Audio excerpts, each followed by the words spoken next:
Hello, boys and girls, and welcome back to our read aloud of James the Giant Peach. Remember, as we are reading this together, you are going to be asking and answering questions to show understanding. You can talk to your parents, your sibling, or your stuffed animal friend. They can be very important since your family does need to work during this strange virtual school learning time. So, let's get started. Before we begin, remember, your exit ticket was giving me a prediction of what you think is going to happen, as they literally just landed the peach on top of the Empire State Building. I wonder how the people below are going to react to finding a giant peach sticking out on top of the Empire State Building.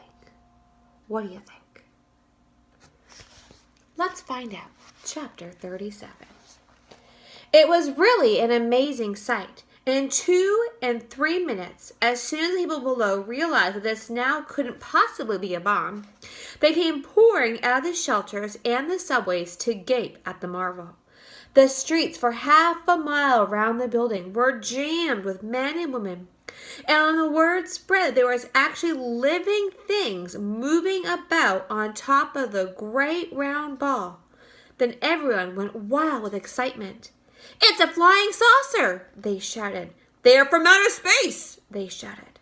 "They're men from Mars!" they shouted. "Or maybe they came from the moon!"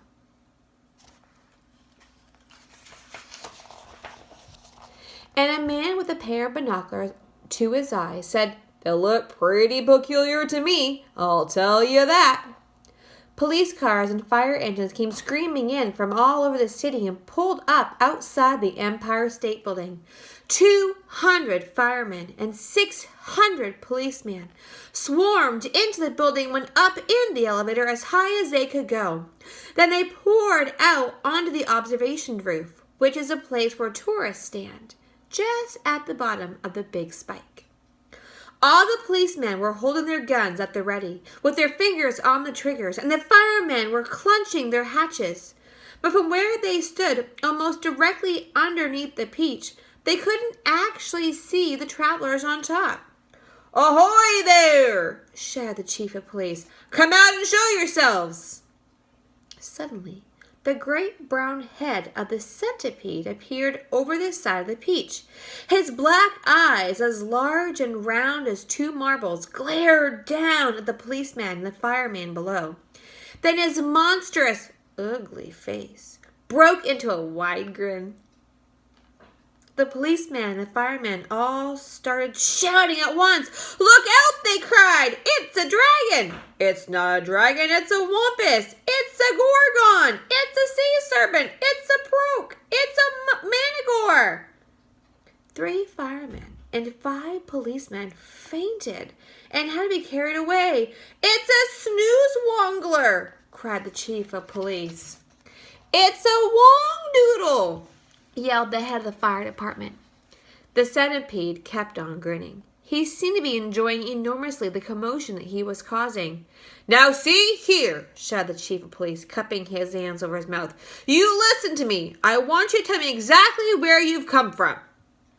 "We've come from thousands of miles away," the centipede shouted back, grinning more broadly than ever and showing his brown teeth. "There you are!" cried the chief of police. "I told you they came from Mars!" "I guess you're right," said the head of the fire department. At this point, the old green grasshopper poked his huge green head over the side of the peach alongside the centipede. 6 more big men fainted when they saw him. "There's an oink!" cried the head of the police department. "I just know it's an oink!" "Or a cockatrice!" yelled the chief of police. "Stand back, men! It may jump down at us at any moment." "What on earth are you talking about?" the old green grasshopper said to the centipede. "Search me," the centipede answered, "but they seem to be in an awful stew about something." Then Miss Spider's large, black, murderous-looking head, which to a stranger was probably the most terrifying of all, appeared next to the grasshoppers. "Snakes and ladders!" cried the head of the fire department. "We're now finished! It's a giant scorpula!" Why are they so scared of the three creatures they see so far? The centipede, the grasshopper, the spider? Go ahead and make a prediction or confirmation to your stuffed animal friend before I proceed. You can pause if you need more time. So welcome back. Let's go ahead and finish it off. Hopefully you shared your ideas of your wonders with your stuffed animal friend. It's worse than that, cried the chief of police. It's a vermis-nid. Oh, just look at that vermicious, gruesome face. Is that the kind that eats fully grown men for breakfast? Had the fire department asked, going white as a sheet. I'm afraid it is, the chief of police answered. Oh, please, why doesn't someone help us get down from here? Miss Spider cried out. It's making me giddy. That could be a trick, said the fire department head. Does anyone make a move until I say? They probably got space guns, muttered the chief of police. But we've got to do something, the head of the fire department announced grimly. About 5 million people are standing down there on the streets watching us. Then why don't you put up a ladder? The chief of police asked him. I'll stand at the bottom and you hold it steady for you while you go up and see what's happening. Thank you very much, snapped the head of the fire department. I think he's being a little sarcastic here. I don't think he wants to go. Soon there was no less than 7 large, fantastic faces peering down over the side of the peach. The centipede, the old green grasshopper, Miss Spider, the earthworm, the ladybug, the silkworm, and the glowworm. And a sort of panic was beginning to break out among the firemen and policemen on the rooftop. Then, all at once, the panic stopped, and a great gasp of astonishment went up all around. Why do you think they stopped in astonishment? Pause if you need to have a conversation with your stuffed animal friend. If you predicted James, you're probably right. For now, a small boy was seen to be standing up there beside the other creatures. His hair was blowing in the wind. He was laughing and waving and calling out, Hello, everybody! Hello! For a few moments, the men below just stood and stared and gaped. They simply could not believe their eyes. Bless my soul, cried the head of the fire department, going red in the face. It really is a little boy, isn't it? Don't be frightened of us, please, James called out. We're glad to be here. What about the others beside you?